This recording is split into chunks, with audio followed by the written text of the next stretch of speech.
ప్రభు పేరట మీ అందరికీ శుభాభివందనములు।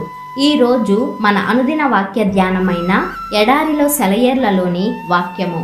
వారు గొర్రెపిల్ల రక్తమును బట్టియు వానిని జయించి ఉన్నారు గాని మరణం వరకు తమ ప్రాణములను ప్రేమించిన వారు కారు। ప్రకటన గ్రంథము 12వ అధ్యాయము 11వ వచనము। యోహాను యాకోబు తన తల్లిని తీసుకొని యేసు ప్రభువు దగ్గరకు వచ్చి ఆయన రాజ్యములో ప్రధానమైన స్థానాలను తమకు ఇవ్వమని అడిగినప్పుడు ఆయన కాదనలేదు గాని వాళ్ళు తన పనిని నిర్వర్తించగలిగితే, తన గిన్నెలోనిది త్రాగగలిగితే, తాను పొందిన బాప్తిస్మాన్ని పొందగలిగితే అలాంటి స్థానాలను ఇస్తానన్నాడు। ఇలాంటి సవాలును మనం ఎదుర్కొనగలమా? మంచి వస్తువుల చుట్టూ కర్కశమైన అవరోధాలు ఉంటాయి। మనం వెళ్తామనుకున్న ప్రదేశం చుట్టూరా కొండలు, అరణ్యాలు, ఇనుప రథాలు ఉంటాయి। పట్టాభిషేకం పొందాలంటే ఆపదలను ఎదిరించి నెగ్గాలి। విజయ ద్వారాలకు గులాబీ పూలు, సిల్క్ దారాలు, తోరణాలు అలంకారాలు కావు। రక్తపు మరకలు, గాయపు మచ్చలే విజయ చిహ్నాలు।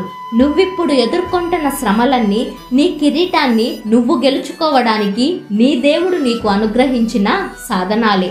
ఎక్కడి నుంచో కష్టం వస్తుందని, ఆకర్షణీయమైన శోధన వస్తుందని, మనకు సరిపడని క్లిష్ట పరిస్థితి ఎదురవుతుందని చూడకు। ఈ రోజే దేవుడు నీ చుట్టూ ఉంచిన వాస్తవాల సవాళ్లను ఎదుర్కో।